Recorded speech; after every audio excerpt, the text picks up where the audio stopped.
Hey, everyone, and welcome back to the Science Podcast. Yeah. We're doing something kind of fun today. Oh, yeah. Yeah, we're diving deep into all things AI. Okay, live it. But this time, we're going straight to the source. What do you mean?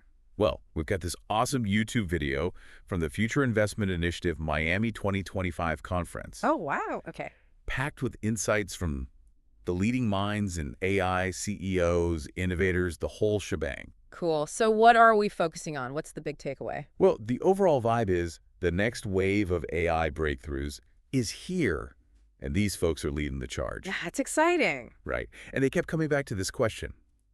Are we ready for a world where AI is in every device, every industry, maybe even creating our favorite movies?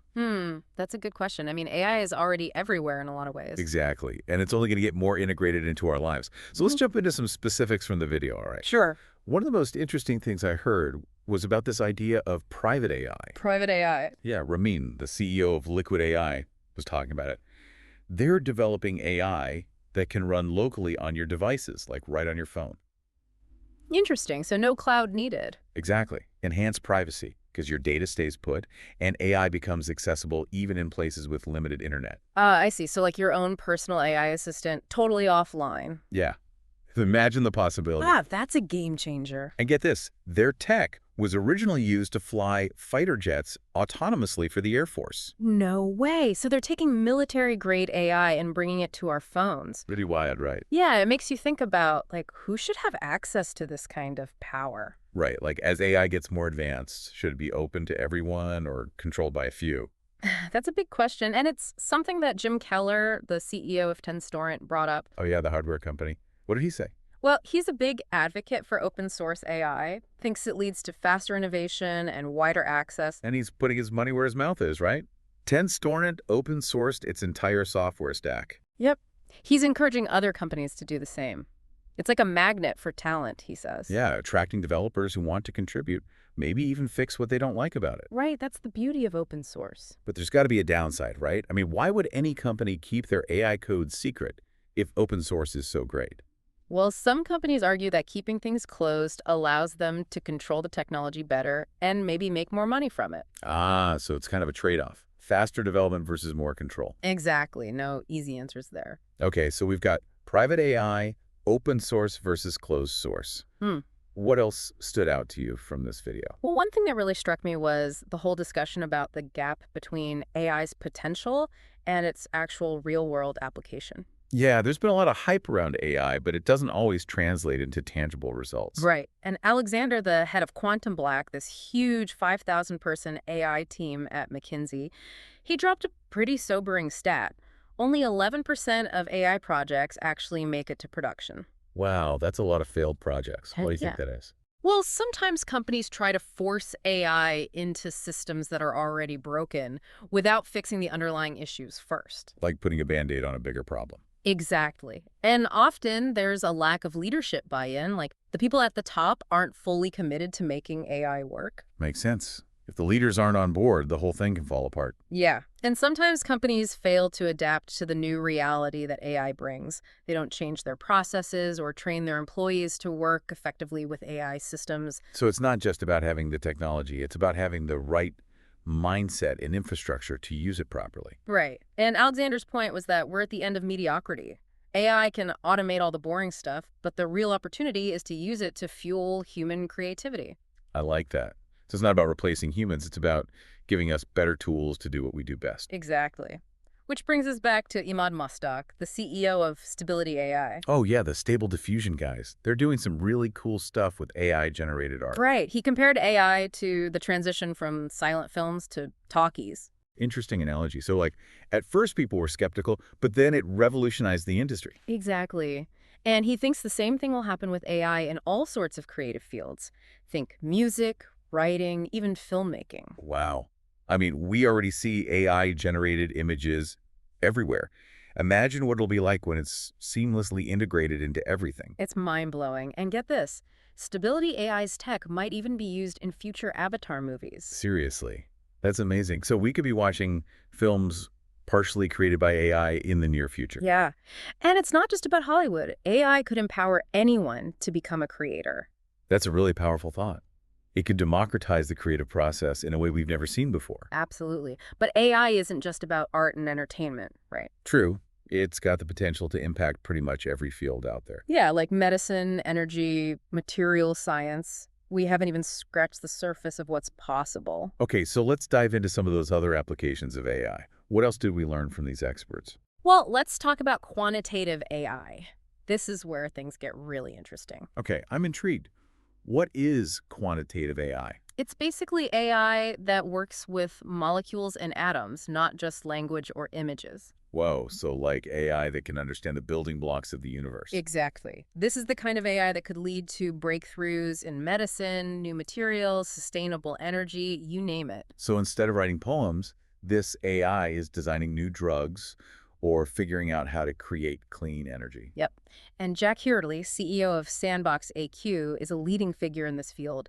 His company is doing some incredible work. What kind of work? Give me an example. Well, for instance, they're partnering with Aramco, the massive energy company, to use AI to convert hydrocarbons into higher order chemicals. Okay, and why is that important? It could revolutionize a ton of industries. Think manufacturing, pharmaceuticals. It's like using AI to re-engineer the physical world. Wow, that's pretty profound. But as with anything AI related, it sounds like implementation is key. Absolutely. And this is where leadership comes in again. Right, like Alexander was saying, CEOs need to be actively involved in AI initiatives. Exactly. It can't just be a side project. Leaders need to champion AI adoption, create a culture of experimentation, and invest in training their workforce. Because at the end of the day, AI is a tool, Hmm. and its effectiveness depends on the people who use it. Couldn't agree more. We need skilled professionals who understand how to implement and manage AI responsibly. So what's the best way to approach AI adoption? Should companies just dive in headfirst? Not necessarily. One thing that all the panelists emphasized was the importance of starting small and iterating. So don't try to boil the ocean, as they say. Focus on specific problems and find AI solutions that fit. Right. Start with a pilot project, prove the value of AI, and then scale up from there. Makes sense. It's a much more sustainable approach than trying to change everything overnight. Exactly. And remember, AI is constantly evolving, so it's crucial to stay curious, keep learning, and be willing to adapt as new breakthroughs emerge. It's like AI is a mirror reflecting our own potential for growth and innovation. Love that. The future of AI isn't just about machines getting smarter. It's about humans and machines working together to unlock new possibilities and solve some of the world's toughest challenges. So as we wrap up this part of our deep dive into AI, let's go back to that question from the video. Are we ready for a world where AI is everywhere? Based on what these AI leaders are saying, I think the answer is a resounding yes, but with a few caveats. We need to be prepared, proactive, and most importantly, approach AI with a spirit of collaboration, curiosity, and a commitment to using this incredible technology for good. It's an exciting time to be alive, that's for sure. It really is. But it's also a time for careful consideration and responsible action. The choices we make today will shape the AI-powered world of tomorrow. And those choices are in our hands. So listener, what does this all mean for you? What excites you, or maybe even worries you, about a future where AI is as commonplace as electricity? We'll continue this conversation in our next deep dive, but for now, keep exploring, keep questioning, and keep pushing the boundaries of what's possible with AI. Until next time. See you then. It does. It really makes you think, though, right? We've talked a lot about AI in terms of creativity, accessibility, but there's this whole other side. Oh, absolutely. It's not all fun and games. AI has huge potential in fields like medicine, energy, even material science. And that's where things get really interesting. Right, like quantitative AI, for instance. Okay, so quantitative AI, break that down for me. Well, think of it this way. It's AI that works with, like, the building blocks of the universe, molecules and atoms, not just words and pictures. Whoa, okay. So instead of composing a symphony or painting a masterpiece, this type of AI is Designing life-saving drugs. Or maybe figuring out how to create clean energy. And get this, Jack Hidiri, he's the CEO of Sandbox AQ. They're doing some groundbreaking work in this area. Sandbox AQ. I've heard that name before. Yeah, they're doing some really cool stuff. Like they're working with Aramco, the giant energy company. Yeah, I know them. Well, they're using AI to convert hydrocarbons, those are the basic components of oil and gas, into higher order chemicals. Okay, and why is that so groundbreaking? Think of it this way. It could totally revolutionize industries, from manufacturing to pharmaceuticals. We're talking about using AI to literally re-engineer the physical world. That's mind-blowing. But, like we've seen with other AI applications, it's not like implementation is everything. Totally agree. And, this is where leadership comes into play yet again. Right, like Alexander from Quantitative was saying, CEOs, they can't just sit back and watch. They need to be all in on AI if they want it to succeed. Exactly. They can't treat it like some side project or a buzzword. They need to champion it, encourage experimentation, and invest in training their teams. Because ultimately it comes down to people, right? Yeah. AI is just a tool. It's only as good as the people who use it. Absolutely. We need skilled professionals who really understand how to make AI work in the real world responsibly. So, it's not enough to just have the technology. We need the right people to make it happen. So what's the best way to approach AI adoption? Should companies just, like, jump in headfirst and figure it out as they go? Well, not exactly. One thing that really stood out from all these AI leaders was this idea of starting small and iterating. Okay, so don't try to do everything at once. Exactly. Find a specific problem, figure out how AI can solve it, and then scale up from there. Makes sense. So kind of like a proof of concept approach. You Yeah. show the value of AI in a smaller setting, and then you can expand from there. Yep, exactly. It's much more sustainable than trying to revolutionize everything overnight. Yeah, I can see how that would be more manageable. But AI is moving so fast. How can companies keep up with all the changes?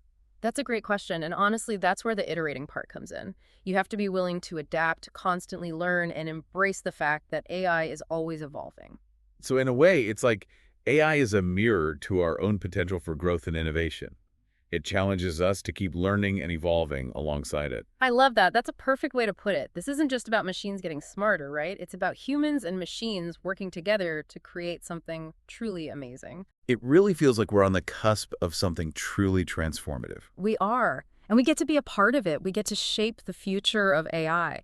And, that brings us back to that big question from the video. Are we ready for a world where AI is everywhere? Yeah, are we? I think we are, Yeah.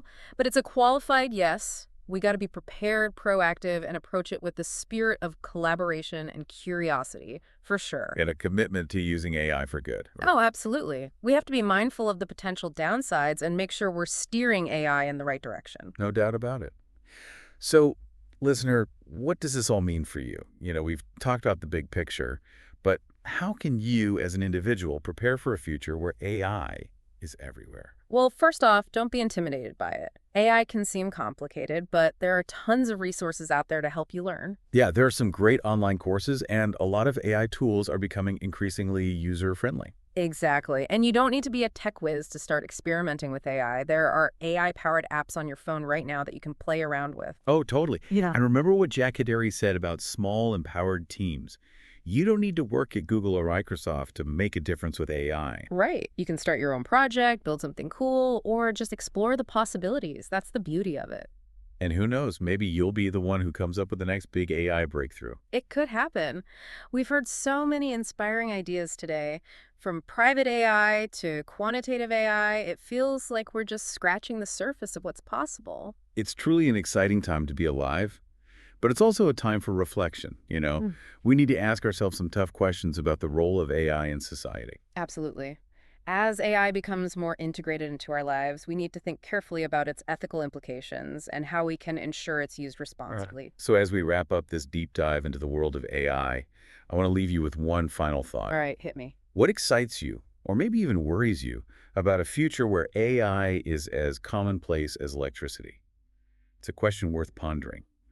The possibilities are endless, but so are the potential challenges. Well said. It's up to all of us to shape this future and ensure AI is used for good. Couldn't agree more. Thanks for joining us on this journey into the heart of the AI revolution. Keep exploring, keep questioning, and keep pushing the boundaries of what's possible. Until next time. See ya.